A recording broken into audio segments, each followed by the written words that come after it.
Bonjour, bonsoir, dear friends. I'm so pleased today on JCB Live to introduce you an amazing person, an incredible, charismatic, eloquent leader in the world of wine, George Soleas.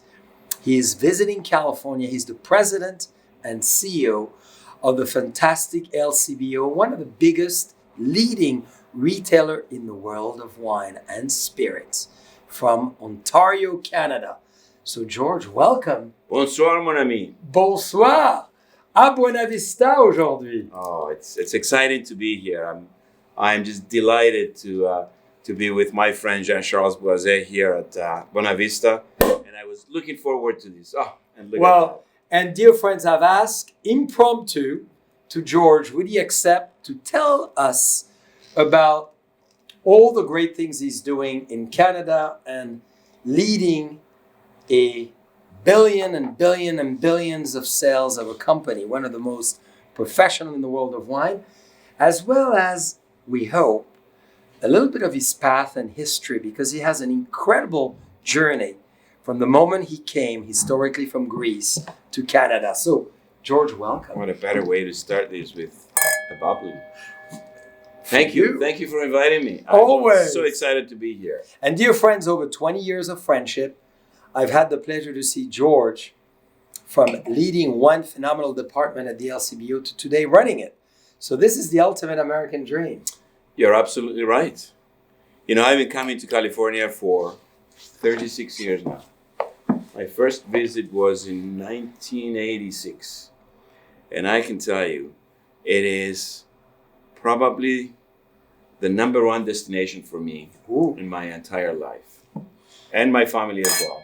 To your beautiful family, great children, fabulous wife, Christine, cheers. And hopefully you come back again next time. Oh, for sure. So George, you are doing major speeches and presentation as you came here on some phenomenal topics which are so important to all of us. Would you share with us those great discussion? We're here talking about sustainability. And, sustainability for us, it's really not a new concept. Yeah. In fact, when the LCBO was created in 1927, it was really created to bridge social responsibility with business development in the province of Ontario. At a time when the province was going through a crisis, prohibition. There was a lot of divisiveness, right? But we are, as an organization... Did Canada actually go through prohibition? Yeah, absolutely. Well? I mean, that's when prohibition ended in 1927. That's when the LCBO was created. So we, as an organization, we have significant influence. Yeah.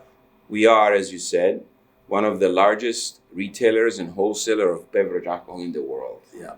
And as such, with great influence comes great responsibility. That's right. So 4 years ago, in 2018, I decided to formalize these for us, to sort of focus the organization to support a social impact platform for the LCBO. So we called it the Spirit of Sustainability. That's a great name. Yeah. So the Spirit of Sustainability, it really supports the LCBO as an organization it's purpose-led.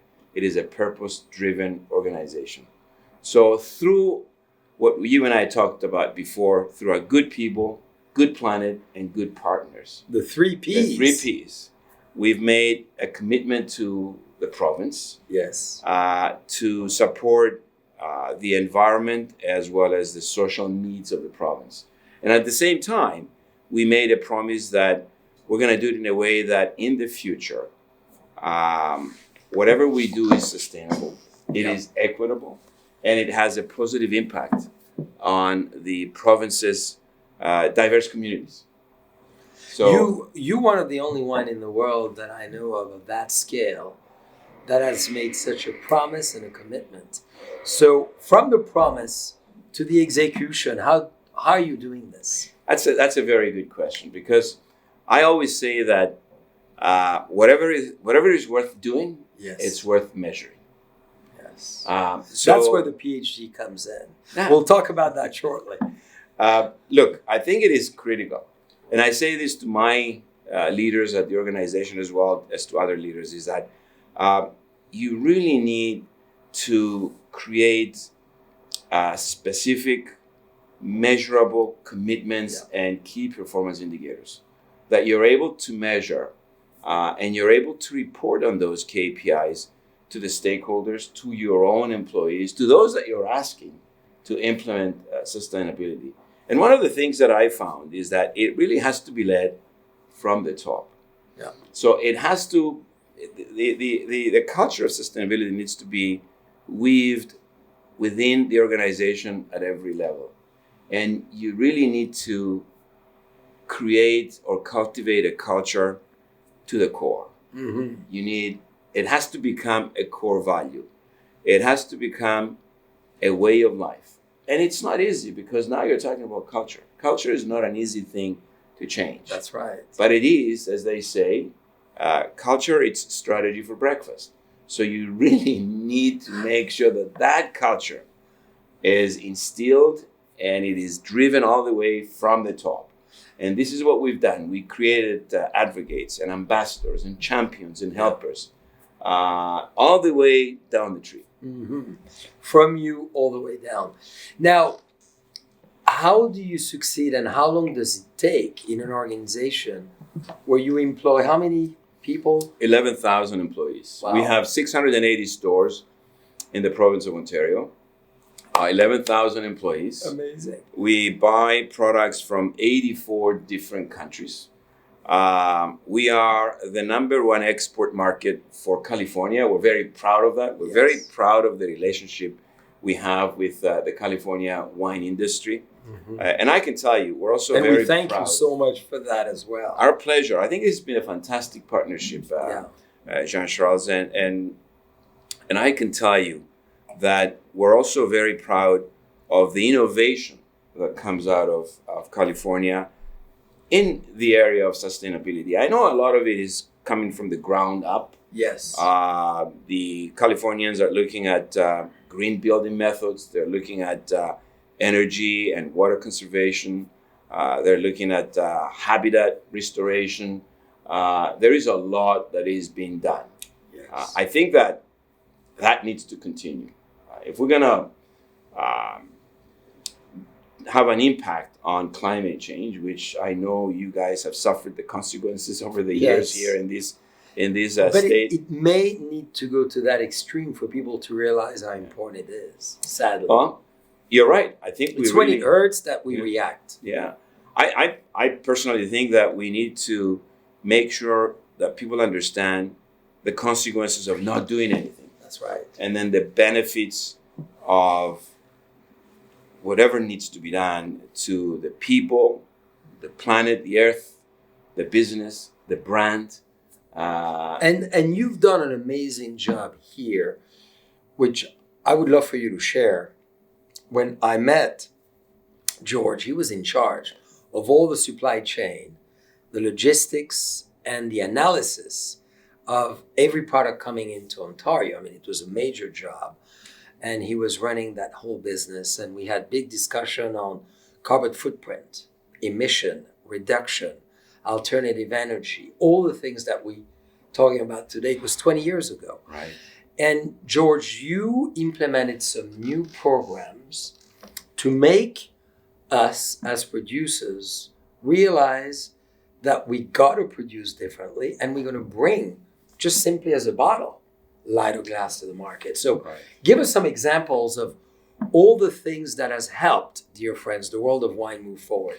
Yeah. Look, I started in quality assurance, as you said.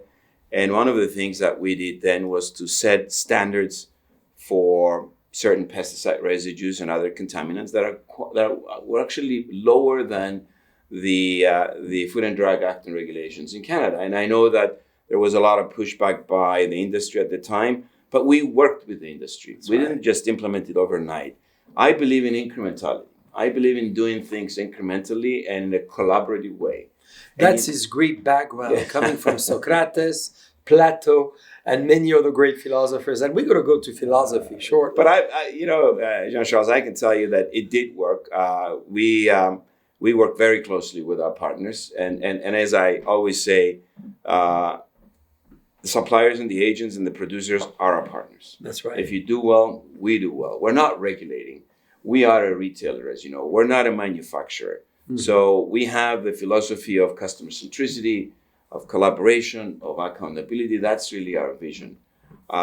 So starting from there, we were able to, today, more than 99 point something percent of the products that we buy, they have no contaminants whatsoever. And that's because we set those standards. Yeah, I call that sustainability. Yeah. The other thing that we did in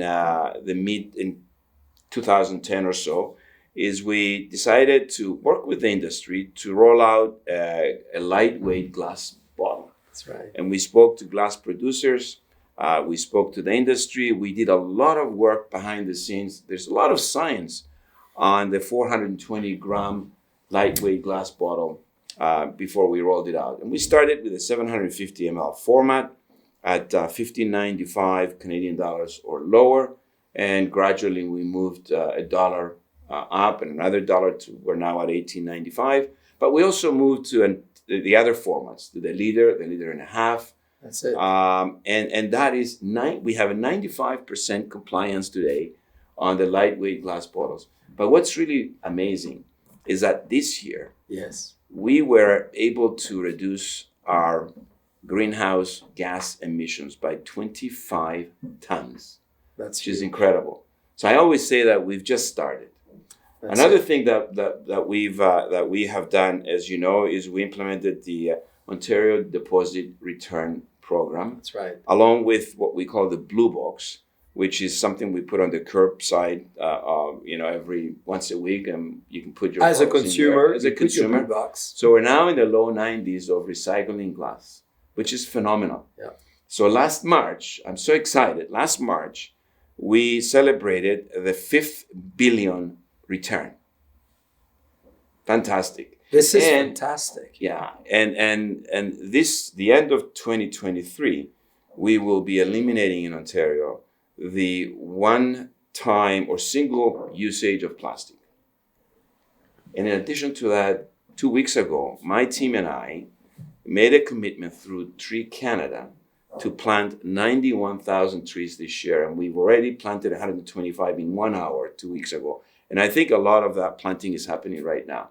So we're very excited. Well, and we tell the story simply because we want to partner with you guys. And we're thrilled that you're here to tell the story to the world and not just to California, because we have 50 nations being represented this week here, and they will hear you. How would you recommend, and it's a tough question, obviously, because you are in a controlled environment, you run your 600 stores, you control your system, to apply similar techniques and philosophies in total free market economies, like the US, like France, like Germany, like Japan, where it's a totally free market world, and we want to go that way. Yeah. Sustainability is a journey. Yes. And everybody starts somewhere. Mm-hmm. And not everybody is going to be able to do everything. But I think everybody should be able to do something. That's it. So what I say to everybody, and I think it's very doable, is cultivate that culture of sustainability to the core. Lead the way. Collaborate. Yes. Share best practices. What we're doing right now is we're communicating the message. Let's do more and more of that. And as I said before, I'm not a manufacturer. I'm not a producer. We're a retailer. From all of what you've done, what would you like to see the world embrace the most out of all the different phenomenal environmental KPIs that you've put in place? So we're doing a lot, and I think, but the industry, I must be fair here, the industry is doing a lot as well. So from reducing the carbon footprint to reducing the greenhouse gas emissions, a lot of the things that your company is doing here. For sure. Whether it's the organic or biodynamic or many of the other programs that you have. Everybody is doing something to help. I think the biggest issue today, and I was going to go there before, is that we don't have a baseline. Yes. So that we can take that and promote it to the consumer. Like as a retailer, I would love, who is facing the customer, we own the customer relationship. I would love my people, my colleagues at the LCBO, the people that work on the floor, to be able to cascade your message, what you're doing. Because you guys are doing a lot. You can do more, of course, and I think more needs to be done. Well, the fact that you allow us to be in the store is one opportunity, because we're in the house. Now, personality has to shine on that shelf, on that display. Yeah. And one of your skills is merchandising. So it's something you're pushing forward. We want to make sure that the message we're cascading is accurate. Yeah. We don't want this to become greenwash, that everybody is getting on board and is not really providing accurate information to the consumer. So we all need to get together and somehow come up with a standard. That's right. That we can use as the baseline to build on and to continue to cascade the message. I have to tell you that 58% of our consumers, the people that come into the store, they're looking for environmentally friendly packaging. They're looking for products that are climate neutral, that are geared towards reducing the carbon. That's a high number. I'm thrilled to hear this. Yes. So let's and here is the other thing. Our own employees. Part of our employee value proposition is the spirit of sustainability. That's it. You know, I interview. So they bought in. Yeah, I interview everybody over the junior director and up, and I can tell you when I sit down with them, it's really not an interview. It's sort of a conversation for them to know who I am and to know what our vision is of the LCBO. And every single person tells me we love the spirit of sustainability. We are attracted to the organization because of the spirit of sustainability. So, you know what? We must be doing something right. I think it's got to be. Well, and in addition, the time we're living in on the pressure of energy is accelerating, I think, sustainability in many ways. For sure. You know, I was in France last week, and, the French president discussed, obviously, that last Wednesday in a big way, addressing, just purely lights in different rooms, water, electric vehicles, and recycling in a greater way. And really, so much that we know we will lack some supply of energy this year. For sure, yeah. So we have to find solutions, right? It's accelerating it and maybe providing a solution alternatively. Right. And you know what? We're doing a lot of that as well. As a retailer, we own warehouses. So we're ensuring that the lighting is energy efficient. We build stores. We have 680 stores. We ensure that anything we build is LEED or close to LEED certified. Yes. We are eliminating paper. I mean, our head office uses very, very little paper these days. It's mostly digital. As you know, we moved on to online, and we're using a lot of the digital technology today. Yes. So it's becoming a way of life. It's almost like health and safety. I always tell people that it has to be a core value. It has to be a way of life. Anything you do, you think of safety. It should be the same for sustainability. And we're moving in that direction. I'm very impressed. Happy. Well, let's have a toast to that. Because we have a beautiful Napa Valley Cabernet. We're going to have to drink now. Wonderful. Here's the other thing that I would say to the industry as well, Jean-Charles, is we tend to speak a lot about the environment when it comes to sustainability. But there is another component, and it's the social component. Yes. And it's the people component. So one of the things that we've done over the last couple of years at the LCBO is we created this diversity, inclusion, belonging, equity platform. And under that this year, we rolled out the Spirit of Inclusion initiative. Love it. So we've gone to the industry, like partners like yourselves, Yes. and we brought them in to be part of the Spirit of Inclusion initiative. Yes. So we were able to, together, in a collaborative way, fund a number of women, diverse women, to enter, to advance, and to thrive in our industry, which I think it enriches the industry. Yes. So these are some of the things that we can do together. I think, absolutely.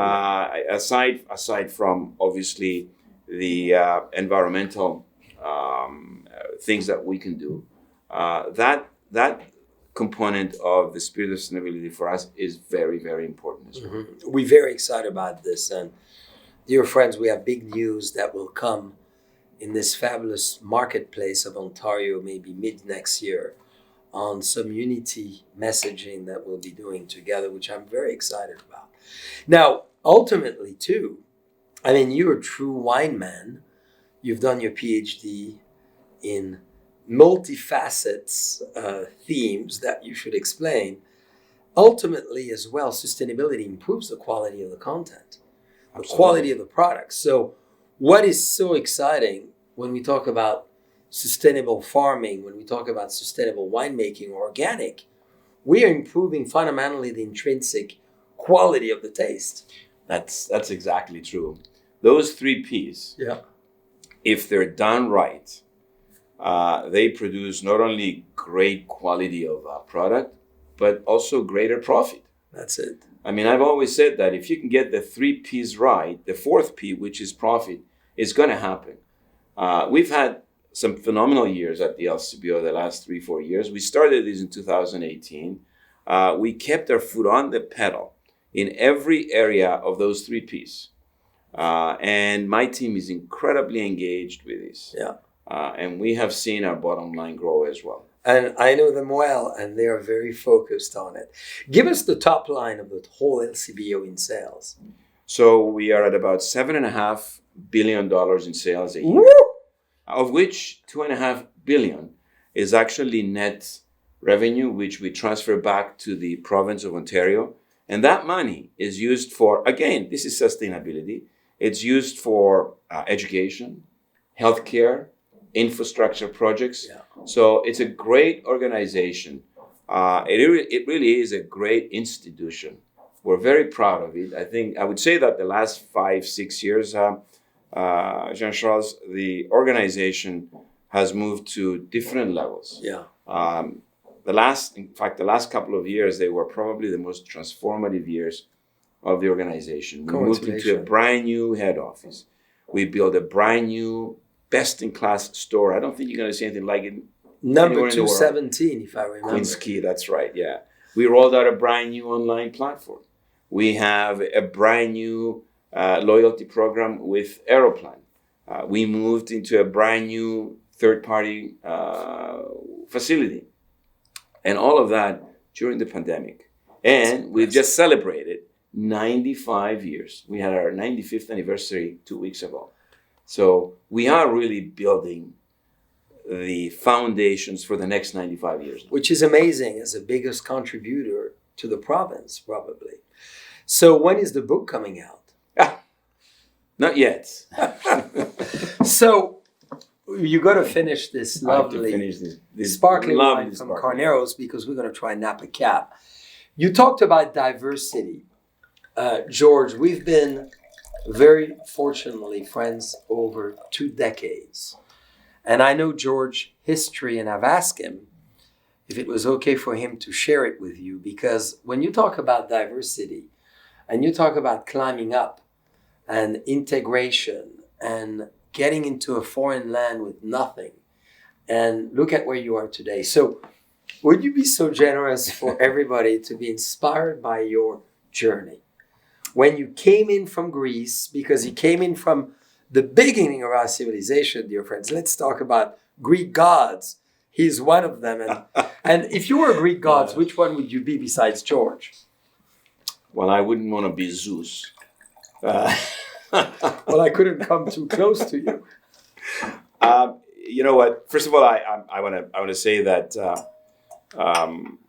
this friendship with Jean-Charles has been incredible. I value our friendship so much. Sure, vice versa. I love your parents and your sister and your brother-in-law and Gina and the girls. And Thank you. And Christine and I are very blessed to have you as friends. Thank you. I did come to Canada in the end of '74. I was born in Cyprus, Yeah. as you know.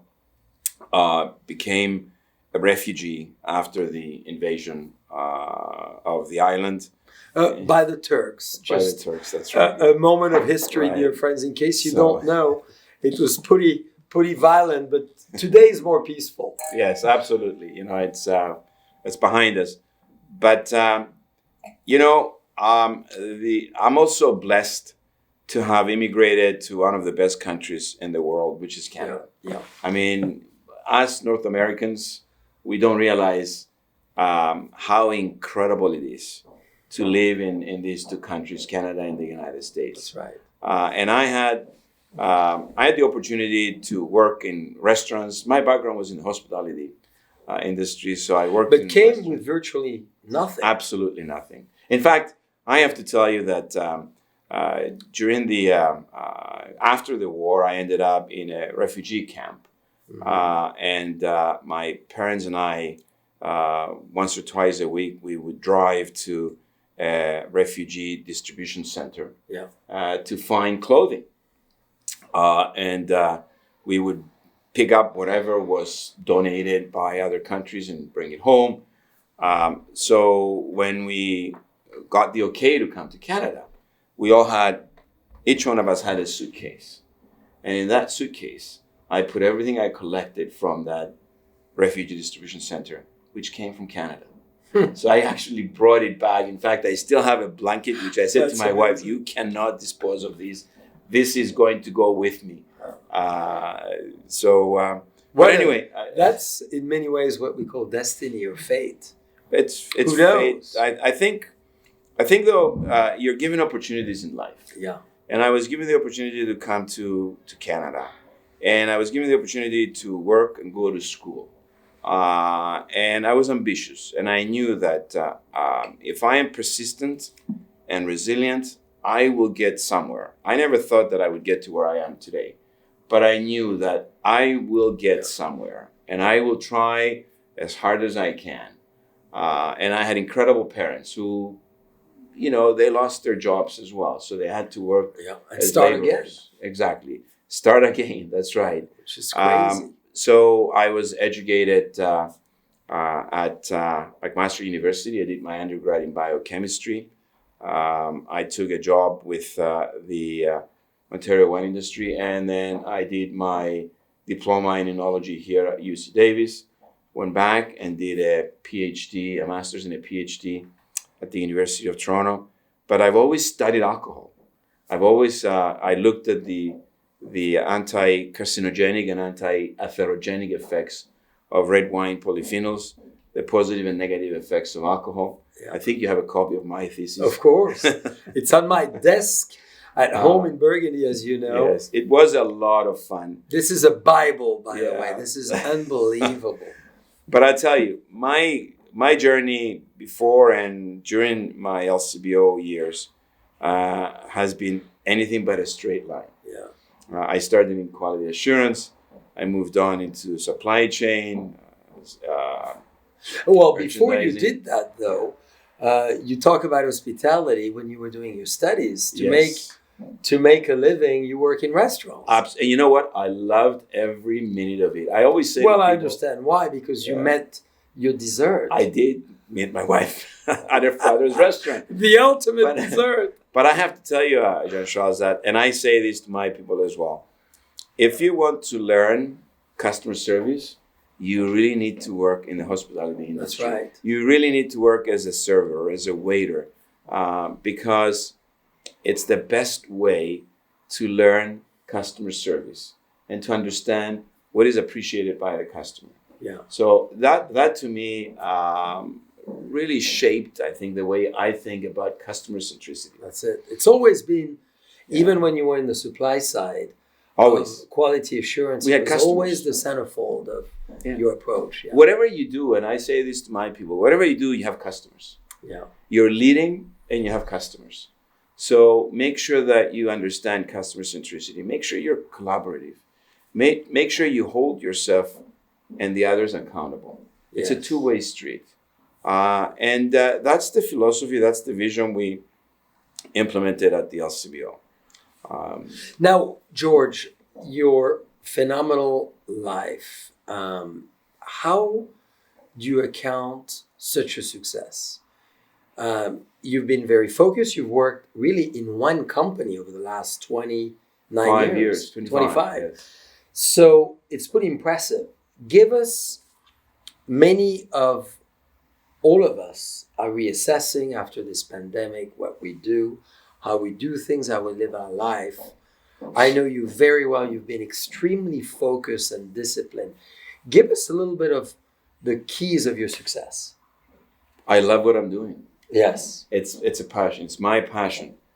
But I always say to people, be careful with passion. Yeah. Because it's a double-edged sword. Mm-hmm.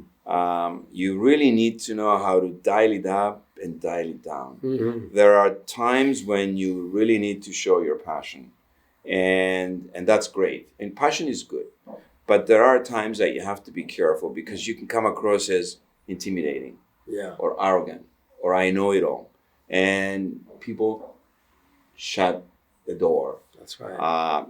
And be a good listener. And the other thing that I've done all through my career, even today, is have good mentors. Have someone that you can use as a sounding board. Yeah. And when you get to my level, it's very difficult to have someone as a sounding board. So create sounding board. Create relationships with people, not a lot of people, that you trust, that you know they're not going to tell you what you want to hear, Yes. but they're going to be honest with you. And be persistent. And God, have fun. If what you're doing, you're not having fun, get out of it. You're not going to succeed. I say this to my kids. I say this to all of my friends and colleagues and people that I mentor, is if you're not having fun, you're wasting your life because you only have one of them. That's right. Yeah. So You don't believe in reincarnation? I do. Oh, good. Because that's a But Greek. But I don't know when you come back what you're going to be. So You think you've lived before? Probably. I just, some days I think I have. You are one of the only president and CEO of the LCBO ever with that master's degree from Davis, understanding wine so deeply and having done your PhD on the topic. I mean, that's pretty amazing, isn't it? Yeah, I happen to be the only one, maybe the first one. Who knows?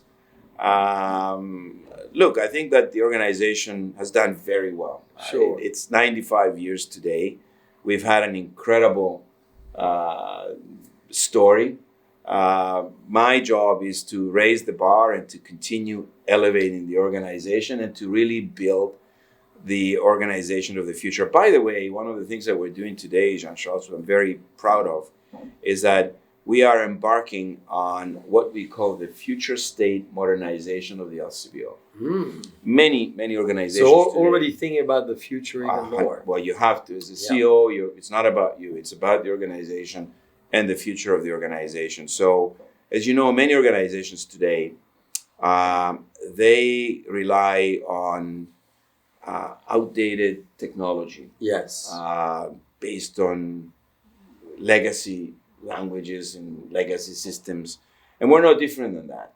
So we have created a robust business case, which we've taken through our board of directors and our minister and the Ontario Finance Authority. And we have approval to renew all of the technology of the LCBO. Wow. So the next 3 years, we're going to be incredibly busy. It's the number one priority of the organization. We have a lot of other priorities, of course, but that's which so is important. one, the customer is obviously right at the top.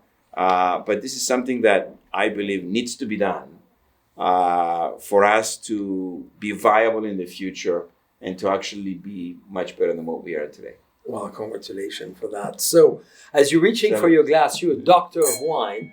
Why don't you describe to show the world how a man who runs a almost 8 billion, because I'm sure you're going to break the 8 billion this year, runs an organization but knows so much about wine descriptors. Tell us how this wine makes you feel. Oh, again, this has been my passion. I've been studying wine for the last 36 years. But it's not just about the studying, is about the passion. Yeah. And I have to tell you, my culinary background has really helped me to appreciate drinking and tasting wines. And by the way, this is a fabulous, fabulous wine. Thank you. This is an incredible Cabernet Sauvignon, full body, an amazing finish, lasting finish. I think you can get much more over the next 10, 15, 20 years with That's it. right. Yeah. I don't think I want to wait that long. Well, no, we can drink it now, and we can drink more in 20 years from now. Mm-hmm. But Well, we'll still be drinking together. I hope so. On the side of a Greek island, maybe. It would be either Cyprus or the south of France, or maybe the Pacific Ocean of California. Or one of the Greek islands. Now, if you had not done what you've done, what would you have liked to do? God, I don't want to think about that. I mean, I am so content and so happy Yes. with what I have done. I mean, look, when I went to university, I wanted to get into medicine. That's Yes. the reason why I went into science. It turned out that it was incredibly expensive for me to do that. Mm-hmm. So I felt that it was important to do something that I really, really liked. And the opportunity came up with the wine industry, and I never looked back. And you met your beautiful wife, Christina, thanks to that hospitality. Well, that's the other thing. Is What a lady. You know what they say is that if you see a successful man, there is an incredible woman behind him, and Yeah. my wife has been the skeleton, the foundation for everything that I've done. To be honest with you, imagine I was married, I had 2 kids, I was doing my master's, I was doing my PhD, Yeah. and I was also working. So it's a fantastic team. So you see, that's possible, dear friends. Another question I'd love for you to elaborate on is culture, history, heritage. You come from one of my favorite heritage of all time, of everywhere around the world, is Greece. Tell us about how that heritage may help you to be where you are today. Because I feel that education, that Greek background really somehow summarizes so much of the past. I am very proud of my heritage. Yeah. But I also know that I'm not unique. There are a lot of histories and a lot of people from other countries that have different stories, different background that are just as good. But in my case, one of the things that I've always kept in mind, and one of the things that was drilled in my mind as a young kid, is a Greek word that's called philotimo. Yes. And to me, I go by that in everything I do. And I teach my kids to appreciate philotimo. So explain what it means, because it's not philosophia, it's philotimo, which is slightly different. Yeah. Philotimo is a word that doesn't exist in English, that has a lot of meanings. But at the end, it means to be honorable. Yeah. And to me, that's incredibly important in life. It is incredibly important if you want to succeed, if you want to be successful. Yes. And I've gone by that my entire lifetime. And that's part of my heritage. And as I said, though, my story is not unique, Jean-Charles. I want to make sure that people understand that. A lot of people But you are very unique within the story. That's the key. A lot of people that come to Canada, and a lot of people that came to this country through Ellis Island or through immigration. Mm-hmm. They have similar stories. They're more successful than I am, and that's because of the foundations that our ancestors put together for this country. And I'm very, very proud to be part of Canada, a Canadian, and someone who has been able to get to where I have. Well, and you're very respectful of a symbol you offered me on a beautiful piece of Greek marble is the tree of life. Right. You know, the symbol Yes. of where we come from. Yes. And how life develops and grows and multiplies, and one creates from one branch something different each time. Yeah. That was very powerful. Thank So now, George, comes the moment. You look at all our friends in the world and you give them what your view of the world is and how you see, you know, what we do to be like you, or what's your advice in general to all of us. It could be your children, to your grandchildren now, but a wise word coming from the famous George Soleas, Dr. Soleas. Oh, this is a tough one because I think everybody should do their own thing. Yeah. I did not copy anyone. I tried hard to get to where I am, and I feel that the reason I got to where I got is because of all the things that I mentioned to you before. Yes. Having a great family, Mm-hmm. having great friends, being honorable, Yeah.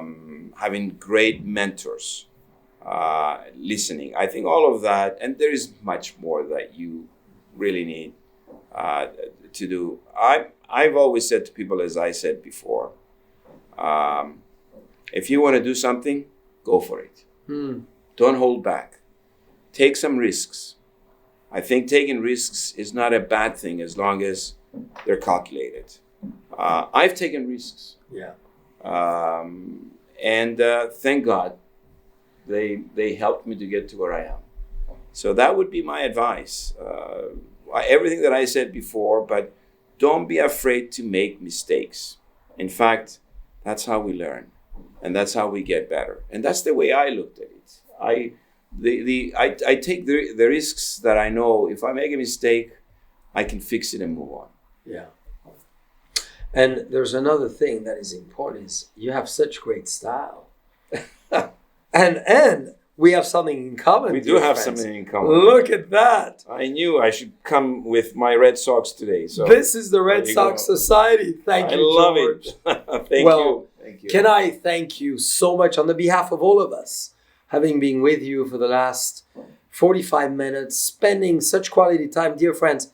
Very rare that we get the famous Dr. Soleas with us, and so peaceful in the historical caves of Buena Vista to really tell us about his life, his achievement, and what he's leading, what he's believing, and, you know, so intimately. So, George, thank you for opening up to us.